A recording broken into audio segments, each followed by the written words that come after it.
Knowledge platter, this side Nandini. तो last class में हमने जाना था न्यूट्रिशन क्या होता है और मोड ऑफ न्यूट्रिशन क्या होते हैं। अगर वो किसी ने वीडियो नहीं देखी है तो प्लीज़ प्लेलिस्ट में जाके देखिए, वरना अपनी स्क्रीन के ऊपर टैप कीजिए। अगर आप इस चैनल पर न्यू हो तो प्लीज़ हमारे चैनल को सब्सक्राइब कीजिए, आप ही का सपोर्ट हमें आगे ले जाएगा। ठीक, तो आज की क्लास में हम पढ़ेंगे न्यूट्रिशन इन ह्यूमन के बारे में। तो हमारा न्यूट्रिशन इन ह्यूमन किस तरह का न्यूट्रिशन था? होलोजोइक था, लास्ट क्लास में हमने जाना था। और होलोजोइक के कितने प्रोसेस में होता है न्यूट्रिशन? 5 प्रोसेस में न्यूट्रिशन होता है। एक होता है इजेशन, डाइजेशन, एब्जॉर्प्शन, एसिमिलेशन और इजेशन। ठीक है, अब कुछ माइक्रो ऑर्गेनिजम्स होते हैं जैसे कि अमीबा और पैरामीशियम, वो भी ना होलोजोइक न्यूट्रिशन को फॉलो करते हैं। अब जान लेते हैं कि अमीबा कैसे होलोजोइक न्यूट्रिशन को फॉलो करता है। तो ये हमारा अमीबा है, ये हमारा अमीबा कोई फूड पार्टिकल दिखा, ठीक, तो वो फूड पार्टिकल को देखेगा और उसको घेरने की, इनगल्फ करने की कोशिश करेगा। और जिसके थ्रू इनगल्फ करेगा, मतलब अपनी जो फॉल्स फीट बोलते हैं, फॉल्स फीट के थ्रू इनगल्फ करने की कोशिश करेगा। उसी फॉल फीट को बायोलॉजी की लैंग्वेज में सूडोपोडिया कहते हैं। स्टूडो का मतलब होता है फॉल्स और पोडिया का मतलब होता है फीट। ठीक, अब फिर अपने पास इनगल्फ कर लिया तो क्या होगा? यहाँ पे डाइजेशन होगा। डाइजेशन में जो कॉम्प्लेक्स पार्टिकल है वो स्मॉल में कन्वर्ट होगा और वही फूड पार्टिकल, अंदर ही फूड पार्टिकल है और फूड वैक्यूल के अंदर जो होगा वो कैद होगा। फिर वही फूड पार्टिकल क्या होगा? एब्जॉर्ब होगा। ठीक, एब्जॉर्ब होने के बाद एसिमिलेट होगा। एसिमिलेट अमीबा अपने हिसाब से करेगा और फिर जब उसे लगेगा कि चल इसके अंदर अब इस फूड पार्टिकल के अंदर अब कुछ नहीं रहा तो उसको ऐसे इजेक्ट आउट कर देगा। इसे वैसे बोलते हैं वेस्ट। ठीक, तो ये भी होलोजोइक न्यूट्रिशन अमीबा भी फॉलो करता है। तो अब हम जानेंगे न्यूट्रिशन इन ह्यूमंस के बारे में और हमारा मेन फोकस डाइजेशन पे रहेगा। ठीक है, तो न्यूट्रिशन किस में होता है हमारा ह्यूमंस का? एलिमेंट्री कैनाल के अंदर होता है। अब एलिमेंट्री कैनाल क्या होती है? The long tube running from mouth to anus in which digestion and absorption take place are called alimentary canal. ये माउथ से लेके एनस तक एक लॉन्ग ट्यूब होती है जिसके अंदर हमारा मेन डाइजेशन और एब्जॉर्प्शन होता है। ठीक है, अब हम इसका स्ट्रक्चर जानेंगे। एलिमेंट्री कैनाल स्टार्ट कहाँ से होता है? माउथ से स्टार्ट होता है और ख़त्म कहाँ होता है? एनस पे।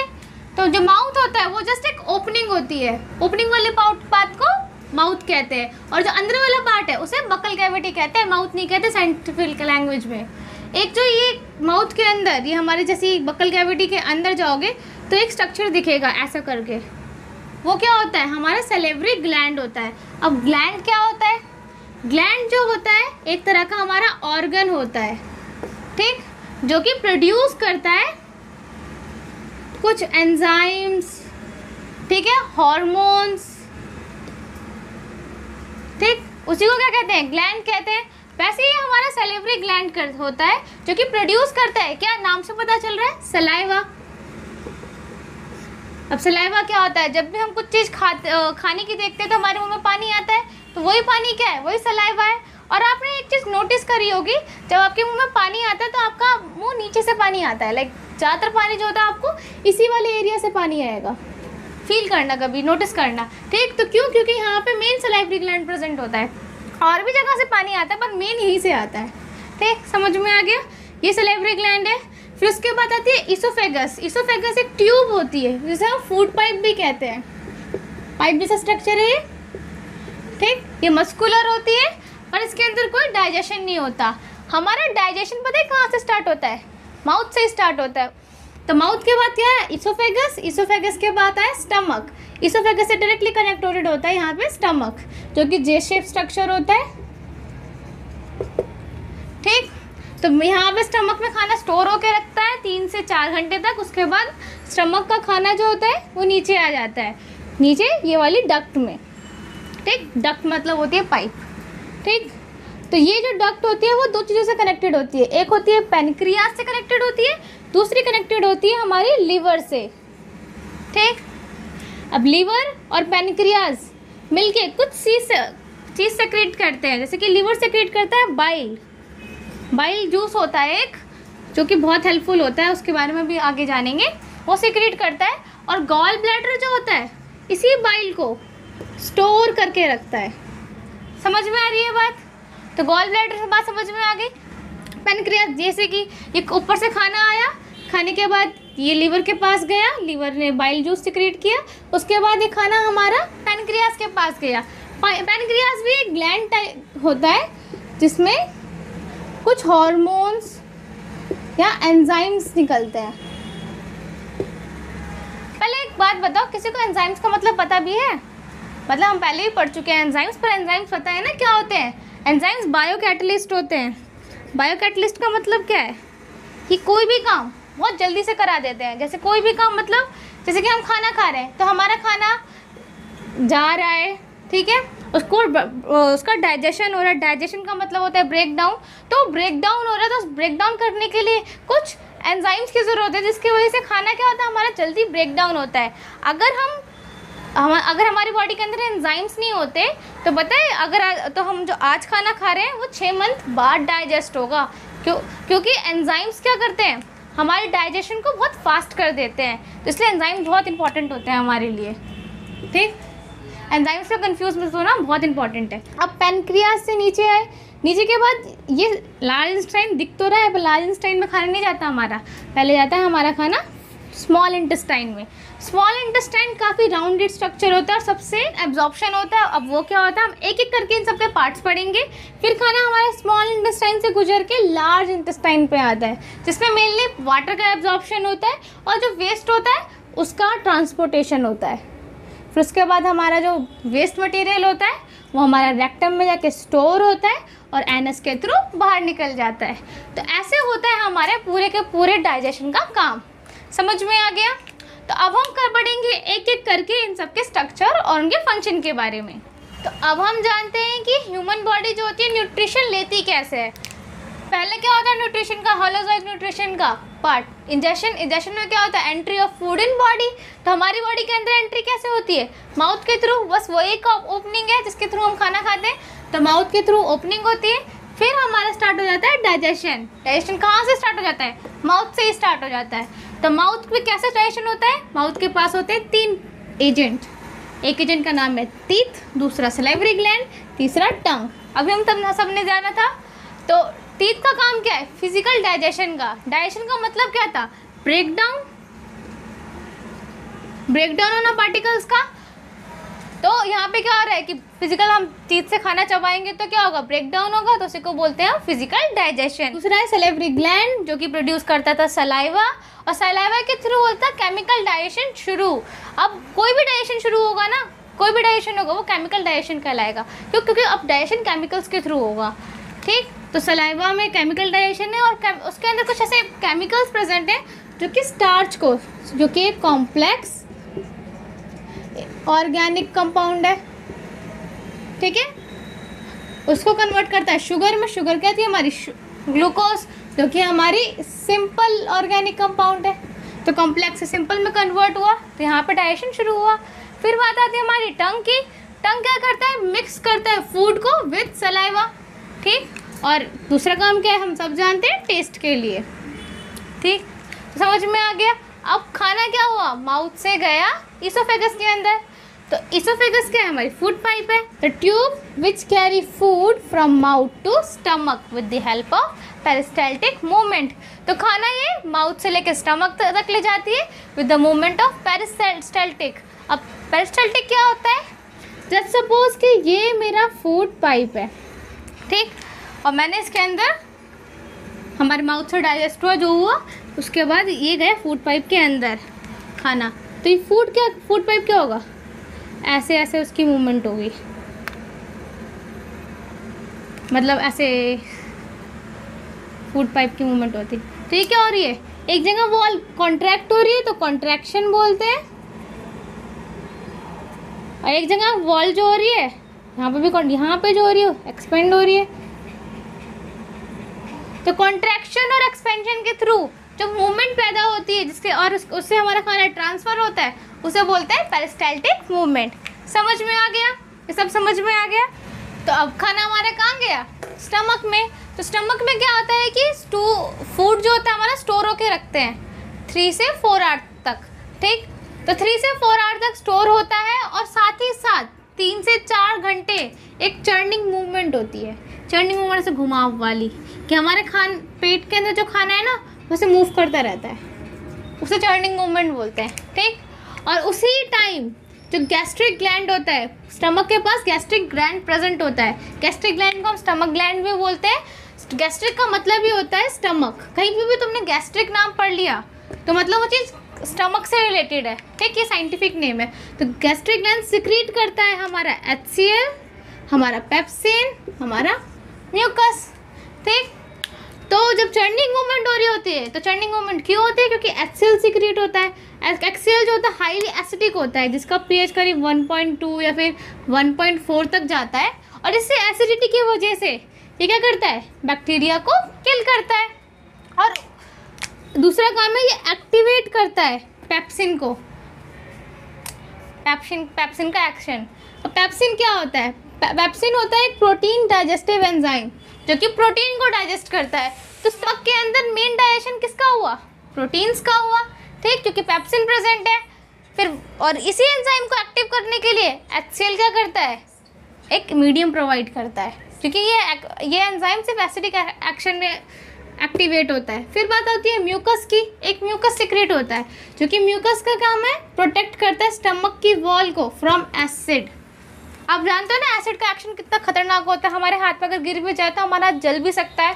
तो इसीलिए अगर और वही एसिड हमारे पेट के अंदर हो गया हाईली एसिडिक, तो स्टमक की वॉल जल ना जाए, ख़त्म ना हो जाए, इसलिए म्यूकस सिक्रीट होता है, जिसके वजह से क्या होता है? हमारा स्टमक प्रोटेक्टेड रहता है। म्यूकस नहीं होता तो HCl हमारे पेट को खा जाता, ठीक।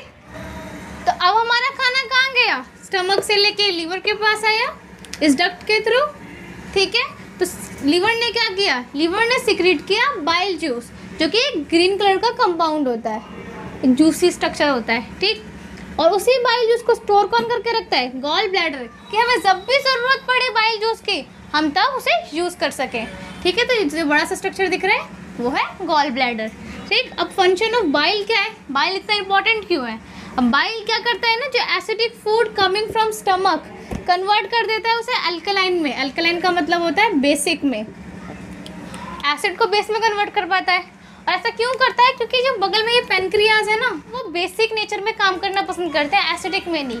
तो उसी के लिए ये बेसिक में कन्वर्ट कर देता है। और दूसरी बात, इमल्सिफिकेशन करता है फैट का। इमल्सिफिकेशन का मतलब क्या होता है? जैसे कि ये मेरा बहुत बड़ा फैट था, ठीक, उसको फैट को तोड़ देगा छोटे छोटे हिस्से में, फैट ग्लोब्यूल्स बोलते हैं इसे,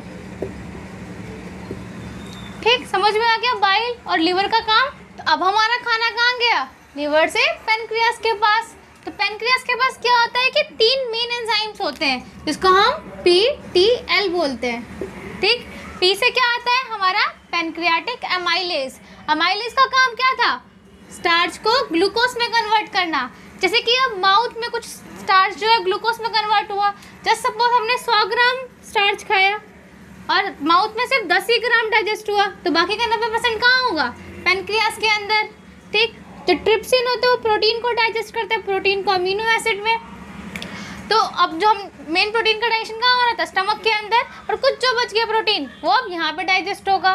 फिर आता है लाइपेज, जो कि फैट ग्लोब्यूल्स, जो भी हमारे इमल्सिफिकेशन ऑफ फैट से फैट ग्लोब्यूल्स बने उसको कन्वर्ट करता है फैटी एसिड और ग्लिसरॉल में। समझ में आ गया सारी कन्वर्जन? ये स्टार्च की डाइजेशन, ये प्रोटीन की डाइजेशन, ये फैट की डाइजेशन, ठीक। तो अब पैनक्रियास के बाद हमारा खाना किसमें आया? स्मॉल इंटेस्टाइन में। तो स्मॉल इंटेस्टाइन क्या होती है? Longest part of alimentary canal होता है। ह्यूमंस के अंदर ये 6.5 मीटर लंबी होती है, ठीक। बट इसकी जो लेंथ है वो वेरी करती है अलग अलग एनिमल्स में। जैसे जो कार्निवोरस होते हैं, जो कि मीट खाते हैं, उनके अंदर ये शॉर्ट होती है। क्यों? क्योंकि मीट को डाइजेस्ट करना ईजी होता है एज़ कम्पेयर टू प्लांट्स को डाइजेस्ट करना। इसलिए जो हर्बीवोरस होते हैं, जो प्लांट्स खाते हैं, उनके पास एलिमेंट्री कैनाल जो होती है वो लॉन्गेस्ट होती है, जिसके वजह से इनका डाइजेशन अच्छे से हो पाता है, क्योंकि प्लांट को डाइजेस्ट करना डिफिकल्ट होता है, ठीक। तो फंक्शन क्या है स्मॉल इंटेस्टाइन का? ये सिक्रीट करता है intestinal juice in which complete digestion ओकर होती है। कंप्लीट डाइजेशन का मतलब क्या है? जैसे कि मैंने कोई भी प्रोटीन खाया, अगर वो स्टमक में डाइजेस्ट नहीं हुआ तो कोई बात नहीं, लिवर में नहीं हुआ तो कोई बात नहीं, पैनक्रियास से नहीं हुआ तो कोई बात नहीं, बट स्मॉल इंटेस्टाइन में उसका डाइजेशन होना ही होना है, ये कंपलसरी है। तो यहाँ पे कंप्लीट डाइजेशन होगा प्रोटीन का, कार्बोहाइड्रेट का और फैट्स का, ठीक है। और दूसरा काम है यहाँ पे मैक्सिमम एब्जॉर्प्शन होती है ऑफ फूड की। डाइजेशन खत्म हो गया, डाइजेशन के बाद क्या आता है? एब्जॉर्प्शन आता है। तो मैक्सिमम एब्जॉर्प्शन होती है और किसके थ्रू होती है? विलाई के थ्रू होती है, जो कि एक फिंगर लाइक प्रोजेक्शन होती है।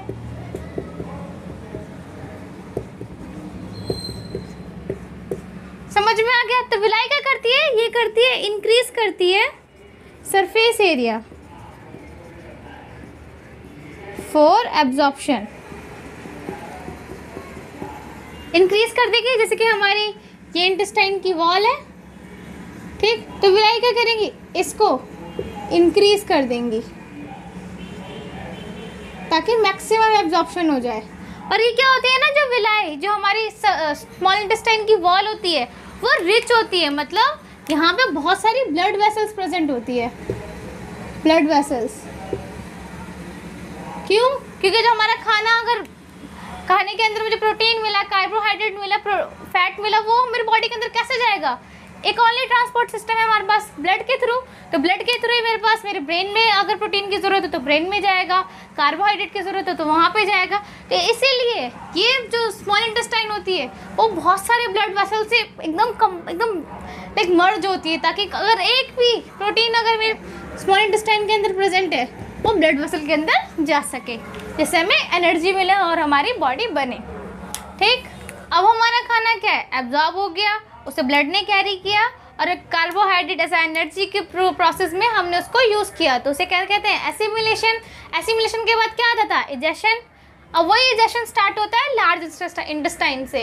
लार्ज इंटेस्टाइन क्या करता है? वाटर को रीअब्जॉर्ब करता है, ठीक है, जो भी वाटर बचा है। और अनअब्जॉर्ब फूड, जो कि हमारा फूड एब्जॉर्ब नहीं हुआ स्मॉल इंटेस्टाइन में, जो कि हमारा वेस्ट मटेरियल कहलाता है, वो ट्रांसफ़र होता है रेक्टम में। और रेक्टम क्या करता है? स्टोरेज करता है वेस्ट मटेरियल की, और एनएस क्या करता है? इजेक्ट आउट करता है वेस्ट मटेरियल की, ठीक है। अब हम इसका एक रिव्यू देखते हैं, जिससे हम समझ पाएंगे कि अभी तक की क्लास में हमने क्या पढ़ा। हमने ये जाना था कि डाइजेशन कहाँ से स्टार्ट होता है? माउथ से स्टार्ट होता है। क्यों? क्योंकि माउथ के पास 3 एजेंट प्रेजेंट होते हैं। एक होता है हमारा टीथ, जो हमारा फिजिकल डाइजेशन करता है, एक होती है हमारी टंग, जो टेस्ट के लिए होती है, और एक होती है हमारी सलाइवा, जो केमिकल डाइजेशन के लिए होती है। फिर बात हमने की थी ईसोफेगस की। ईसोफेगस में क्या हो रहा था? खाना हमारा माउथ से लेके स्टमक तक आ रहा था, किसके थ्रू? पेरिस्टाल्टिक मूवमेंट के थ्रू, ठीक है। और फिर हमारा खाना स्टमक में जा रहा था। स्टमक में था हमारा एक बहुत अच्छा ग्लैंड, जिसका नाम था हमारा गैस्ट्रिक ग्लैंड, ठीक है। और उसमें क्या था? वो प्रोड्यूस कर रहा था हमारा HCl, पेप्सिन, ठीक, जिसके थ्रू क्या हो रहा था? हमारा प्रोटीन का डाइजेशन हो रहा था मेनली। फिर हमारा खाना जो है इस डक्ट में गया, और इस डक्ट के थ्रू बाइल के पास आया, लीवर के पास आया। तो लीवर ने सिक्रेट किया हमारा बाइल जूस, बाइल सिक्रेट किया। बाइल क्या था? अल्कलाइन नेचर था। अल्कलाइन मतलब होता है बेसिक नेचर का था बाइल। जो खाना ऊपर से एसिडिक आ रहा है ना, HCl एसिडिक था, एसिडिक को बेसिक में कन्वर्ट करता था बाइल। पैनक्रियास क्या सिक्रेट कर रहा था? ट्रिप्सिन सिक्रेट कर रहा था हमारा, जो कि प्रोटीन का डाइजेशन कर रहा था। लाइपेज कर रहा था, जो कि फैट का डाइजेशन कर रहा था। और अमाइलेज कर रहा था, जो कि स्टार्च का डाइजेशन कर रहा था, ठीक। तो वही पैनक्रियास के जो एंजाइम्स वर्क कर पाए, इसलिए लीवर क्या सिक्रेट करता है? बाइल। बाइल का एक अल्कलाइन करने का काम था, दूसरा काम था इमल्सिफिकेशन ऑफ फैट। सब पढ़ चुके हैं हम, ठीक। फैट को डाइजेस्ट करता है ये बाइल हमारा। अब समझ में आ गया? उसके बाद क्या? उसके बाद हमारा खाना गया स्मॉल इंटेस्टाइन में। स्मॉल इंटेस्टाइन में क्या हो रहा था? इंटेस्टाइनल जूस निकल रहे थे। इंटेस्टाइनल जूस या बोलूँ एंजाइम बोल लूँ, वो निकल रहे थे, जिसके थ्रू क्या हो रहा था? कंप्लीट डाइजेशन हो रहा था। कोई भी अगर स्टार्च, अगर मैंने जो खाना खाया उसमें स्टार्च था, अगर वो यहाँ पे डाइजेस्ट नहीं हुआ तो कोई बात नहीं, यहाँ पे डाइजेस्ट हुआ तो भी कोई बात नहीं, अगर लीवर के थ्रू और पैनक्रियास के थ्रू पे डाइजेस्ट नहीं हुआ तो भी कोई बात नहीं, पर उसका फाइनल डाइजेशन यहाँ पे होगा स्मॉल इंटेस्टाइन के अंदर। क्यों? इंटेस्टाइनल जूस और एंजाइम्स के थ्रू, ठीक। तो यहाँ पे सब कुछ खत्म हो गया। फिर हमारा खाना गया लार्ज इंटेस्टाइन में, जहाँ पे वाटर का मेन अब्जॉर्प्शन हुआ और हमारा जो वेस्ट मटेरियल था वो सेपरेट हो गया, ठीक है। फिर हमारा खाना रेक्टम में जाके स्टोर हुआ, और फिर NS में गया। ठीक, अब यहाँ पे एब्जॉर्प्शन हुई, एब्जॉर्प्शन के कारण एसिमिलेशन हुई, एसिमिलेशन में क्या हो रहा था, हमें एनर्जी मिल रही थी, फिर वही हमारा डाइजेशन हो गया। समझ में आ गया? तो आज की वीडियो में इतना ही। तो अगर आपको ये लेक्चर पसंद आता है तो इस वीडियो को लाइक करें। अगर आप नए हो तो प्लीज़ हमारे चैनल को सब्सक्राइब करें, आपका सपोर्ट ही हमें आगे ले जाएगा। और अगर आपको कोई भी डाउट हो तो प्लीज़ कमेंट बॉक्स में लिखें। ठीक, थैंक यू।